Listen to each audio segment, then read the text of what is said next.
There are situations when a capital asset may be bought or received as per section 49 within bracket 1 before 1/4/2001. So there is a rule that if an asset is acquired by the assessee by way of purchase or by way of section 49 within bracket 1, then cost of acquisition will be considered as fair market value as on 1/4/2001. So now let us discuss special situation number 2 in case of computation of capital gains.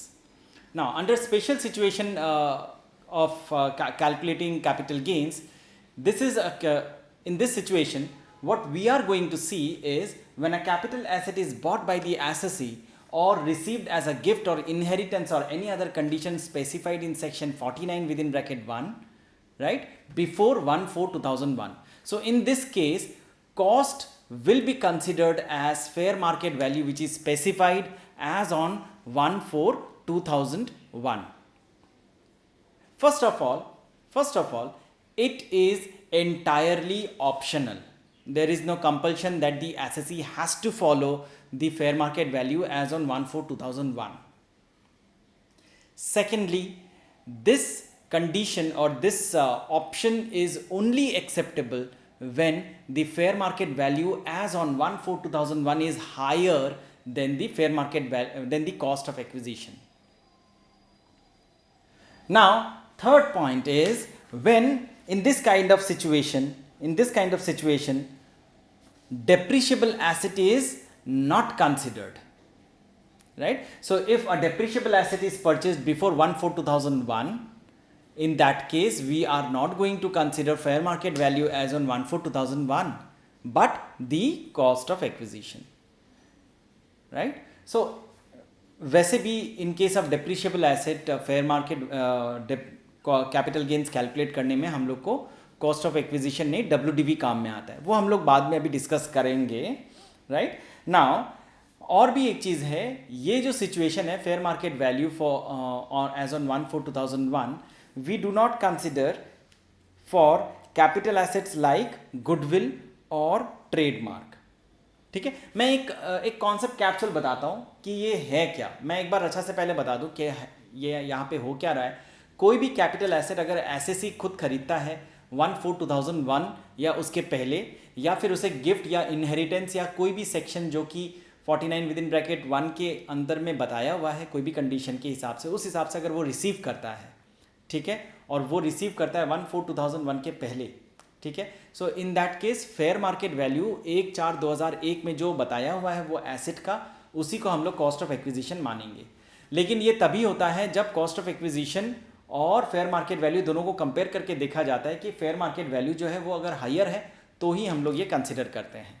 इसका reason भी है, जो cost of acquisition है वो जितना ज़्यादा होगा मेरा कैपिटल गेन्स उतना कमती होगा, क्योंकि हम लोग कैपिटल गेन्स कैलकुलेट करते वक्त क्या करते हैं, फुल वैल्यू ऑफ कंसिडरेशन से कॉस्ट ऑफ एक्विजिशन को माइनस करते हैं, राइट? सो कॉस्ट मेरा जितना बड़ा होगा, जितना ज़्यादा होगा, उतना ही कम मेरा कैपिटल गेन्स आएगा। तो it is obviously if the fair market value on 1/4/2001 is higher than the actual cost of acquisition, then we are going to consider the fair market value as the cost of acquisition. Now let us see one concept capsule. It is going to clear the cloud. Now X purchases preference shares on April 1990 for rupees 40 per share. Fair market value on April 1, 2001 is rupees 90 per share.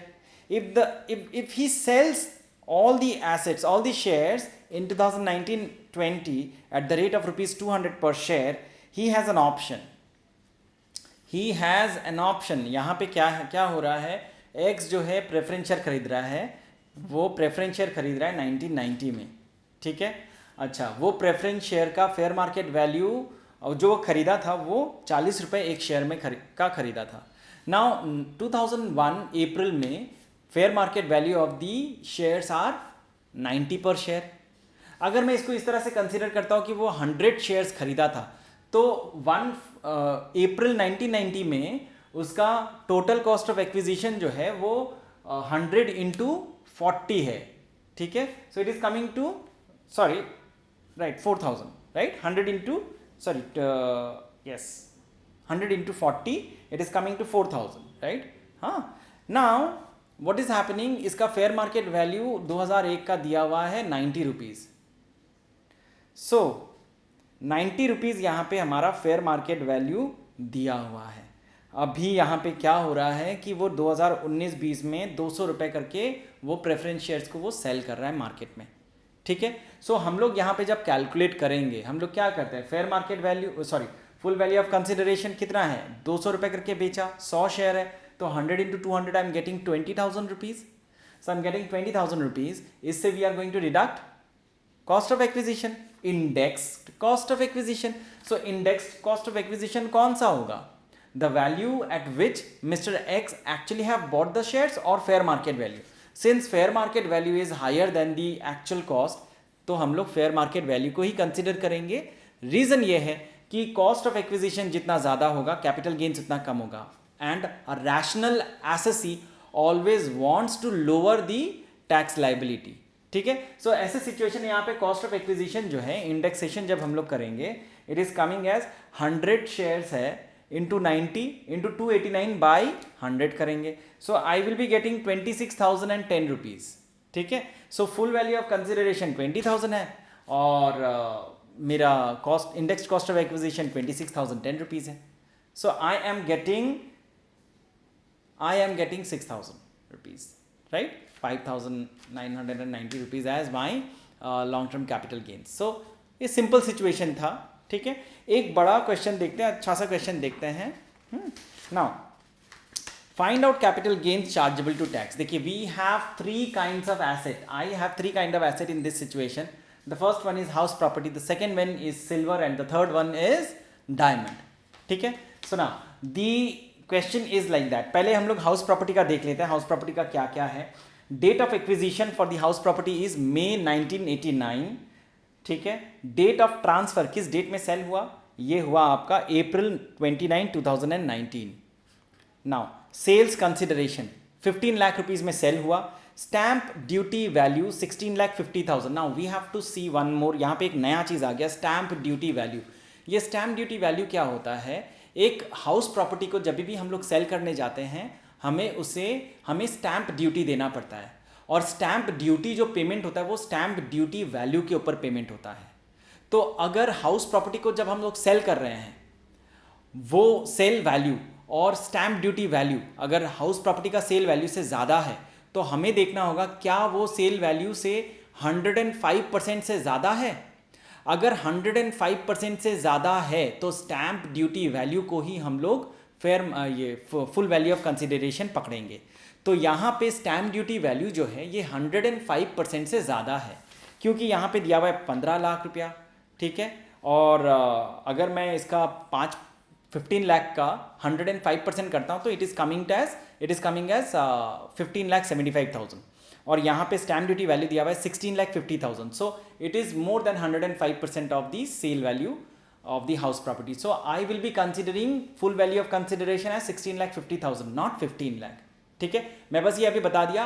We will be discussing it in detail in the later classes. Now, cost of acquisition of the property is 95,000. Fair market value as on April 1, 2001 is 90,000. Cost of construction of the first floor 1999 and 2000 18,000. Now one more thing. In situations like this, अगर कोई भी fair market value को if we consider before 1/4/2001, अगर कोई भी improvement होता है asset का, we are going to ignore it. हमें उसे इग्नोर करना पड़ेगा. ठीक है.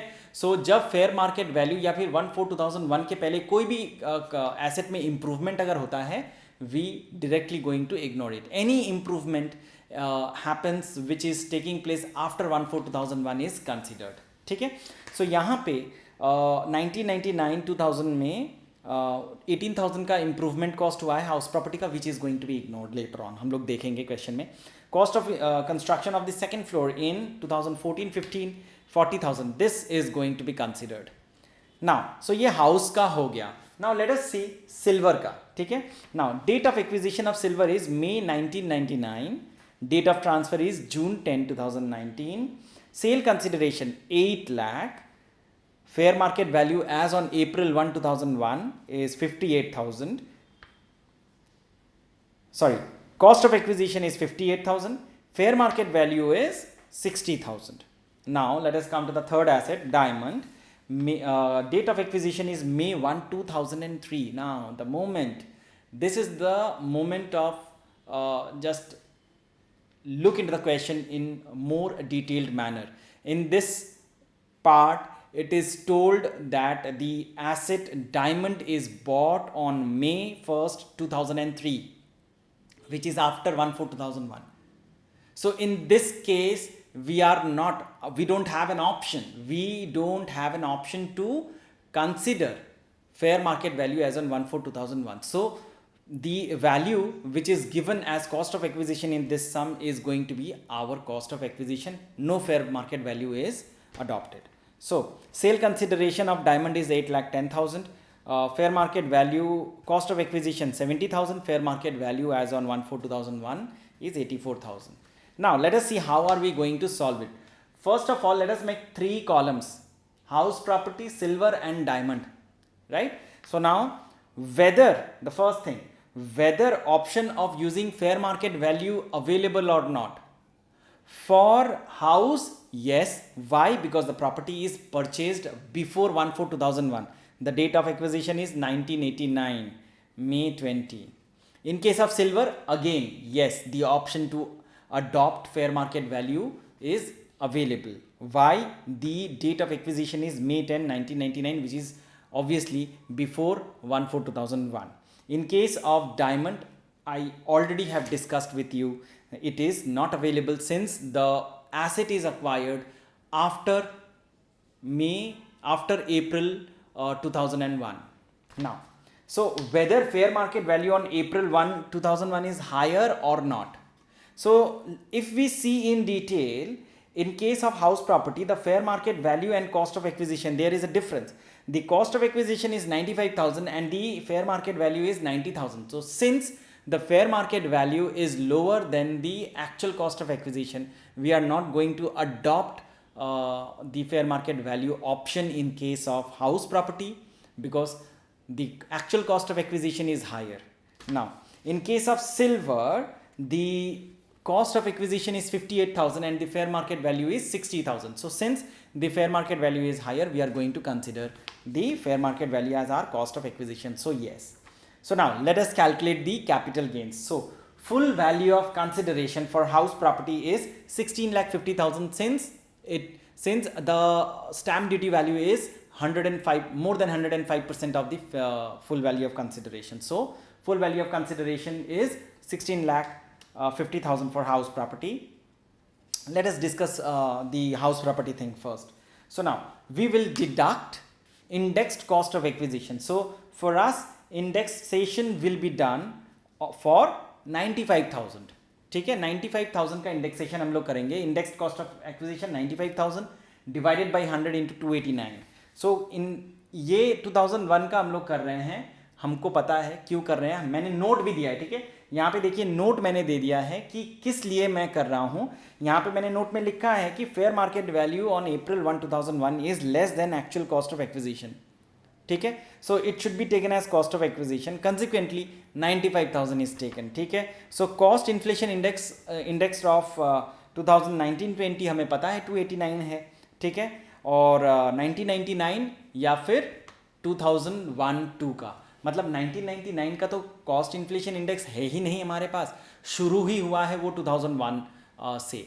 सो 2001-2 का 100 है, तो हम लोग कैलकुलेट करेंगे index cost of acquisition as 95,000 divided by 100 into 289 and we are getting 2,74,550 as our indexed cost of acquisition of the house property. Now हम लोग देख रहे हैं कि there is improvement. There are two cost of improvements. The first cost of improvement incurred in 1999 and 2000. ठीक है, सो यहाँ पे देखिए मैंने नोट लिखा है कि any improvement which is incurred before 1/4/2001 is not considered. Ignore करना है उसको, नेवर टेकन. ठीक है, now cost of improvement incurred after 2001 consider करेंगे. सो इम्प्रूवमेंट यहाँ पे इनकर हो रहा है 2015-16 में, जो कि 40,000 रुपीज़ का है, उसे हम लोग कंसिडर करेंगे. और यहाँ पे हम लोग अगर टेबल देखें, टेबल क्वेश्चन में बता देगा आपको कि जो जो सिचुएशन में आपको क्या क्या इंडेक्सेशन वैल्यूज़ चाहिए। तो यहाँ पे 2014-15 का हमारा 14-15 का हमारा कॉस्ट इन्फ्लेशन इंडेक्स 240 है। So index cost of acquisition, index cost of improvement हमारा यहाँ पे आ गया 40,000 divided by 240 multiply 289। So I am getting 48,167 as my index cost of improvement. ठीक है, ये हाउस का हो गया। तो 16,50,000 से मैं माइनस कर रहा हूँ 2,74,550 as my index cost of acquisition and 48,167 minus कर रहा हूँ मैं as index cost of improvement. I am getting long term capital gain as 13,27,283 for house property. अब मैं सिल्वर में आता हूँ। ठीक है, सिल्वर में हम लोग देख रहे हैं कि फुल वैल्यू ऑफ कंसिडरेशन हमारा 8 लाख रुपीज़ है। ठीक है, full value of consideration 8 lakh rupees है, उससे हम लोग माइनस करेंगे इंडेक्स्ड कॉस्ट ऑफ एक्विजिशन। यहाँ पे हमारा जो फेयर मार्केट वैल्यू है वो हायर है। ठीक है, मैंने नोट में सारा लिख दिया डिटेल में, फेयर मार्केट वैल्यू जो है वो हायर है, तो हम लोग 60,000 को यहाँ पे कंसिडर करेंगे as our cost of acquisition. So indexed cost of acquisition हमारा यहाँ पे होगा 60,000 divided by 100 into 289 and I'm getting 1,73,400 as my indexed cost of acquisition of silver. So मेरा long term capital gains यहाँ पे आ गया 8 लाख minus 1,73,400 as 6,26,600। ठीक है, तो 6,26,600 मेरा आ गया इंडेक्स आपका long term capital gains of silver. Now अब डायमंड में आता है। अब डायमंड हमें पता है 2003 में हम लोग खरीदे थे। सो 2003 में क्योंकि खरीदे थे तो हम फेयर मार्केट वैल्यू को कॉस्ट ऑफ एक्विजिशन नहीं कंसिडर कर सकते यहाँ पे। सो यहाँ पे हमारा एक्चुअल कॉस्ट जो है वो है 70,000। तो चलिए देखते हैं, फुल वैल्यू ऑफ कंसिडरेशन हमारा 8,10,000 है, इससे हम लोग माइनस करेंगे indexed cost of acquisition. So cost of acquisition here is 70,000। So indexed cost of acquisition हमारा होगा 70,000 डिवाइडेड बाई 2003-4 का मेरा इंडेक्स कॉस्ट इन्फ्लेशन इंडेक्स 109 है। So cost inflation index for 2003 109 नीचे लिखना है। So 70,000 divided by 109 multiply 289 for 2019-20 I am getting 1,85,596 as index cost of acquisition of diamond. तो अब 8,10,000 से ये इंडेक्स कॉस्ट ऑफ एक्विजिशन को हम लोग माइनस करेंगे, 1,85,596 को माइनस करेंगे and we will get 6,24,400 as our 408। Round off कर दिया हम लोगों ने यहाँ पे। ठीक है, so we are getting it as our long term capital gains for diamond.